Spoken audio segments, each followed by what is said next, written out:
श्री के शर्मा, श्री खुराना जी, सभी पत्रकार मित्रों को नमस्कार। भाजपा की राष्ट्रीय कार्यकारिणी दिल्ली में हो रही है। इसमें पूरे देश से सभी प्रतिनिधि उपस्थित हैं, एक दो को छोड़ करके, कुछ इनकी निजी कारण रही होगी।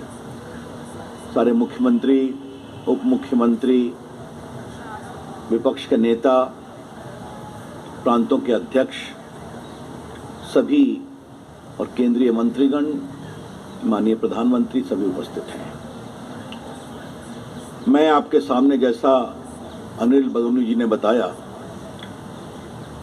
माननीय राष्ट्रीय अध्यक्ष जगत प्रकाश नड्डा जी का जो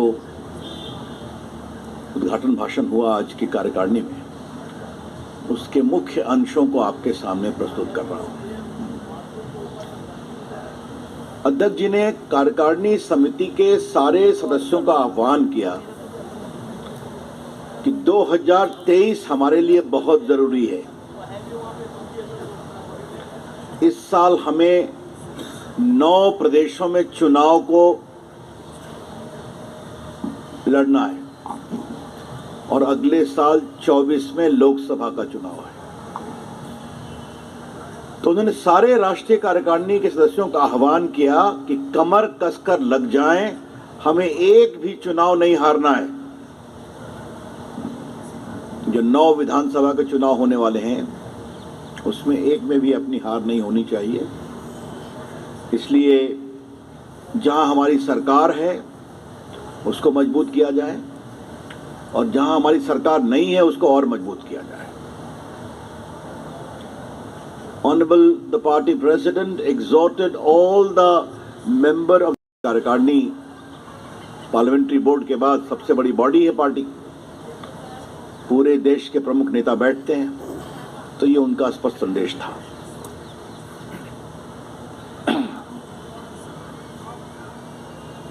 आपको मालूम है कि अध्यक्ष जी का एक और निर्देश पहले हुआ था,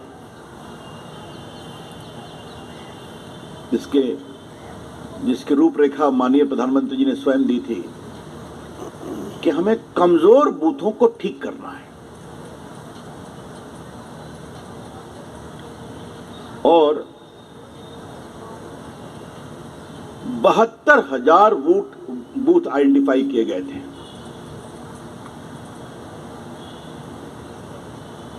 लोकसभा में 100 बूथ देना था, विधानसभा में 25 बूथ देना था। जैसे मैं पटना साहब का एमपी हूं, तो कहा कि आप कोऑर्डिनेट करके 100 बूथ देखिए कहां कमजोर है। तो ऐसे बूथ 72,000 बूथ चिन्हित किए गए, 72,000 बूथ। और अध्यक्ष जी ने बड़े सुकून से कहा कि 1,30,000 बूथ पर हम लोग पहुंचे, जिनको मजबूत करने का फैसला हुआ। बीजेपी बीइंग ए कार्डर बेस्ड पार्टी एंड ऑल्सो, पूर्ण बात थी, मुझे लगा कि मुझे आपको बताना चाहिए। अध्यक्ष जी ने कहा दयानंद सरस्वती के 200 वर्ष पूरे हो जा रहे हैं। 13 फरवरी को कार्यक्रम है, बड़ा कार्यक्रम, और ये कार्यक्रम बड़े स्तर पर बनाया जाएगा। सरकार का भी सहयोग रहेगा, प्रोत्साहन रहेगा। संभवतः प्रधानमंत्री भी जाएंगे इसमें। उन्होंने दयानंद सरस्वती के 2-3 उपदेशों को याद दिलाया, जिसका सबसे प्रमुख था अंतिम स्तर पर खड़े व्यक्ति की चिंता होनी चाहिए। The last mile marginalized man, individual must be addressed, his concerns must be addressed। और इसी क्रम में उन्होंने बताया कि किस तरह से प्रधानमंत्री नरेंद्र मोदी की अगुवाई में अंतिम पंक्ति में बैठे हुए व्यक्ति की बड़ी चिंता की गई है, चाहे वो गरीब कल्याण योजना हो, भोजन योजना हो, डीबीटी हो, अन्य सुरक्षा के हो। तो किस तरह से अंतिम छोर पर खड़ा हुआ व्यक्ति एम्पावर हुआ है, उन्होंने उसकी विस्तार से चर्चा की।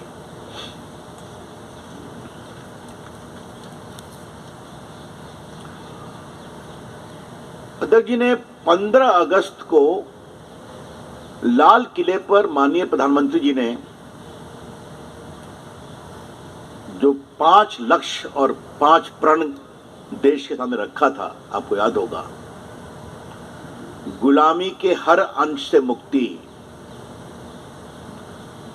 Freedom from every trace of our slavery, Bharat की विरासत पर गर्व, holding great pride on the extraordinary tradition of India, heritage. तीसरा, विकसित भारत का लक्ष्य, commitment to make India a truly developed country. एकता एवं एकजुटता, देश में यूनिटी हो. और लास्ट था, नागरिकों में कर्तव्य की भावना भी आए. अध्यक्ष जी ने आज पार्टी की ओर से बहुत गर्व से कहा कि मोदी जी ने जिन 5 प्रणों की बात कही है, उसमें आज भारत की क्या स्थिति है. भारत के उपलब्धियों की चर्चा पूरी दुनिया करती है. अमेरिका के राष्ट्रपति बाइडेन ने भी जिस तरह से डेमोक्रेटिकली कोविड में मोदी जी की अगुवाई में मैनेजमेंट हुआ, इसकी उन्हें तारीफ की है. President Putin has publicly uploaded the independent foreign policy of India. और यूक्रेन की लड़ाई में पीएम के आग्रह पर, मोदी जी के आग्रह पर, जो उन्होंने राष्ट्रपति पुतिन और जेलेंस्की से किया था, राष्ट्रपति जी से, तो एक दिन के लिए युद्ध को रोका गया, हाफ डे के लिए, ताकि 32,000 बच्चों को रेस्क्यू किया गया. अध्यक्ष जी ने एक बात और कही कि अगर भारत का अतीत देखें तो टेटनस का टीका हो, पोलियो का टीका हो, मीजल्स का टीका हो, उसको आने में कितने समय लगते थे. आज 9 महीने में 2 मेड इन इंडिया वैक्सीन तैयार हो गए और देश में 220 करोड़ डोजेज लगे, ऑल विदाउट कॉस्ट. ये एक बहुत बड़ी बात है. कुछ लोगों ने कहा कि हम देंगे तो अलग बात है. आज विकसित भारत और स्लेवरी के जो पूरे दुर्भाग्यपूर्ण अतीत को समाप्त कर रहा है, उसका सबसे बड़ा प्रतिमान है राजपथ की जगह कर्तव्य पथ. राजपथ 75 ईयर्स चला, अब यह कर्तव्य पथ बना है. सुभाष चंद्र बोस की मूर्ति स्थापित की गई राजपथ पर ही.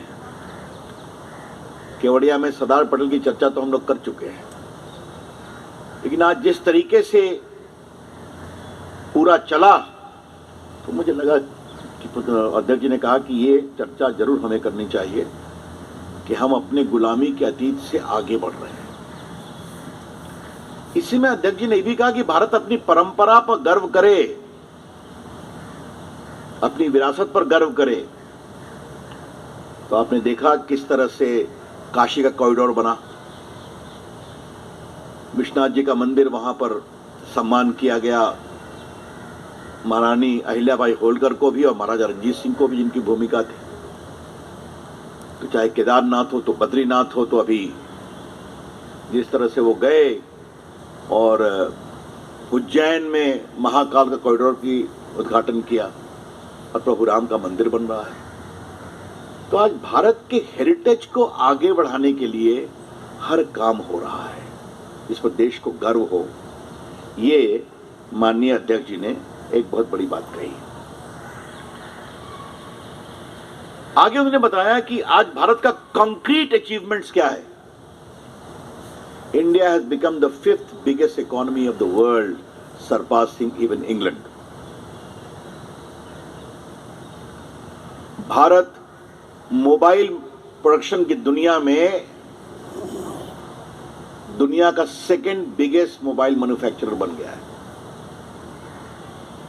पहले जो एक्सपोर्ट होता था वो आप जानते हैं कि मोबाइल उत्पादन की क्या स्थिति होती थी। आज more than 95% mobile consumed in India is being made in India, और यहां से एक्सपोर्ट भी हो रहा है। एप्पल हो, सैमसंग हो, बाकी हो।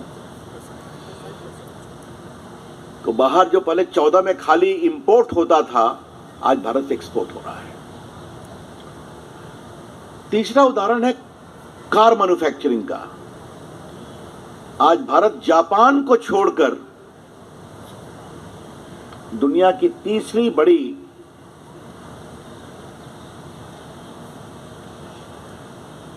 ऑटोमोबाइल मैन्युफैक्चरिंग कंट्री बन गया। स्टार्टअप में वर्ल्ड का 4th है। ये सब बातें वही कही जा रही हैं जो 14 में मोदी जी के आने के बाद हुआ कि भारत को विकसित बनाना है, भारत का सम्मान करना है। कोई पहले की बात नहीं कही जा रही है। तो वंदे भारत एक्सप्रेस देख लीजिए, मेड इन इंडिया, रोज चल रही है नए नए जगह पर। कल ही पीएम ने उद्घाटन किया उसका। वंदे भारत कहाँ बनती है? जो चेन्नई में बनती है और कुछ राजस्थान में बनती है। तो क्या ट्रेन, क्या मोबाइल, क्या यूपीआई फिनटेक मूवमेंट, वर्ल्ड का 40% जो डिजिटल ट्रांजैक्शन फाइनेंशियल होता है यूपीआई के माध्यम से होता है। तो ये जो 4-5 चीजें अध्यक्ष जी ने हाईलाइट की, और मैं बहुत विनम्रता से अपने पत्रकार मित्रों को कहूंगा, it is a matter of great pride for us. Just to repeat, Bharat की अर्थव्यवस्था आज इंग्लैंड से आगे निकल गई, 5th बिगेस्ट इकोनॉमी। भारत का मोबाइल मैन्युफैक्चरिंग दुनिया का 2nd हो गया। भारत का ऑटोमोबाइल मैन्युफैक्चरिंग दुनिया का 3rd हो गया। भारत का fintech movement 40% digital payment Bharat made in India. तो मेड इन इंडिया के प्रति आह्वान और एक विकसित भारत बढ़ने की ओर का संकल्प वो दिखाई पड़ता है। तो अध्यक्ष जी ने उसका बहुत से, हाँ, उन्होंने एक और बात कही, डिफेंस डील। ईमानदारी से होता है कि मोर देन 100% आजकल एक्सपोर्ट हो रहे हैं, और पूरा बाहर से आने पर बहुत कमी आई है। कुछ स्पेशल टेक्नोलॉजिकल क्षेत्र को छोड़ दीजिए। और पहले क्या था? Every defence deal has a deal with in it with commission at the court. अब ऐसा सुनने में नहीं आता है। तो ये एक बहुत बड़ी बात कही गई। उन्होंने एक और बात कही कि national highway 12 kilometre per day से 37 किलोमीटर पर डे हो गए, और बॉर्डर रोड 3600 किलोमीटर बने हैं। 3600 किलोमीटर। और बॉर्डर रोड में बताना जरूरी, जो अध्यक्ष जी ने बताया कि कांग्रेस पार्टी के डिफेंस मिनिस्टर ने पार्लियामेंट में कहा था कि हमें बॉर्डर रोड्स नहीं बनानी है, क्योंकि बॉर्डर रोड बनाने से टेंशन होता है। और आज देखिए 3600 किलोमीटर बॉर्डर रोड बन गया। तो मित्रों, और जो सारी बातें, प्रमुख बातें हम आपके सामने हाईलाइट कर रहे हैं, अध्यक्ष जी ने आगे कहा सबका साथ सबका विकास की हम बात करते हैं। तो हमने जो कहा है वो करके दिखाया है। आज भारत की राष्ट्रपति एक बहुत ही संभ्रांत आदिवासी सुशिक्षित नेत्री हैं, जिनको पहली बार उस बड़े संवैधानिक पद पर स्थान मिला है। आज राज्यपाल ओबीसी हैं, एसटी हैं, एससी हैं। आज केंद्रीय मंत्री बड़ी संख्या में ओबीसी, एससी, एनएसटी हैं। हमें एससी, एसटी का वोट हमें काफी मिलता है, हमारे एमपी एमएलए जीतते हैं। हमने उनको सम्मान भी दिया है, और ये पहली बार हुआ है। तो सभी वर्गों का सम्मान जो करने की बात है, तो ये उन्होंने बहुत बड़ी बात कही। मित्रों, अध्यक्ष जी ने अभी हाल के होने वाले चुनाव पर भी चर्चा की, जो चुनाव हुए हैं। गुजरात का चुनाव ऐतिहासिक है, अभूतपूर्व है। The victory of BJP in Gujarat is extraordinary and historic. Getting 150 का बहुत ही अभिनंदन किया। और सबसे बड़ी बात, जिस तरह से प्रधानमंत्री जी ने गुजरात में लेड फ्रॉम द फ्रंट, ये उन्होंने आग्रह किया कि बाकी भी प्रदेश के संगठन प्रचार के लिए मोदी जी की मेहनत और अगुवाई से सीखें। और यहां मैं आपसे कह सकता हूं कि मैं भी गुजरात के चुनाव में बहुत दिन बैठा था, और जब वो गुजरात के अहमदाबाद में रोड शो कर रहे थे तो मैं भी 2-3 जगह था, और मेरे लिए आश्चर्य था कि 8-10 लाख लोग सड़कों पर थे और एक भी बाहर से नहीं बुलाए गए थे। तो ये उनकी लोकप्रियता, उनकी हिम्मत। तो अध्यक्ष जी ने कहा इससे बहुत कुछ सीखना चाहिए। गुजरात के बारे में उन्होंने, हिमाचल के बारे में उन्होंने कहा कि हमें रिवाज बदलना था, हम नहीं बदल पाए। हालांकि वहां हर 5 साल पे राज बदलता है। इन्होंने एक बात अवश्य कही कि पूर्व की सारी हार 5% से अधिक से होती थी, अब 5%। इस बार हम 1% से भी कम से हारे। और हमारे मित्रों ने बहुत बड़ा काम किया, हमारे मीडिया सेल ने। I need to pat them कि बीजेपी और कांग्रेस के बीच वोटों का अंतर सिर्फ 37,000 है Himachal Pradesh. I repeat, the total difference of votes between the Congress and the BJP is close to 37,000 votes only. तो ये बहुत संतोष का भी विषय है, लेकिन आगे ठीक करने की जरूरत है। मित्रों, तेलंगाना में हमारे कार्यकर्ता बहुत संघर्ष कर रहे हैं। वहां के मुख्यमंत्री जो हैं, उनकी सरकार के द्वारा तमाम अवरोध के बावजूद जिस तरीके से हमारे लोगों की यात्रा निकली, मेहनत कर रहे हैं। उन्होंने कहा तेलंगाना में अपनी हम सरकार बनाएंगे। तो ये क्या हो रहा है देख लो। अध्यक्ष जी की 2 बात मैं कह के अपनी बात कंप्लीट करूंगा, फिर आपके कुछ सवाल होंगे तो हम लेंगे उसको। पहली बात यह है कि हर घर तिरंगा एक कार्यक्रम हुआ था। आपको जानकर खुशी होगी कि 4 करोड़ 15 लाख घरों में तिरंगा लगाया गया। 4 करोड़ 15 लाख घरों में। और इस बार की सबसे बड़ी उपलब्धि यह रही कि नॉर्थ ईस्ट के सारे प्रदेशों में इसे बहुत उत्साह से मनाया गया। तो in a way it is a great many streaming of north east की मंत्री भी जाते हैं। और सेवा भाव में जिस तरह से बीजेपी पॉलिटिक्स के अलावा सेवा का काम कर रही है, ब्लड डोनेशन कैंप, बाकी कैंप, सबका डिटेल दिया। और जिस तरह से कोविड काल में बीजेपी के कार्यकर्ताओं ने कोविड के लोगों को खाना खिलाने की कोशिश की, हम सब लगे हुए थे। तो ये बड़ी बात है कि सेवा भाव भी बीजेपी के कार्यकर्ता पूरी प्रामाणिकता से करें।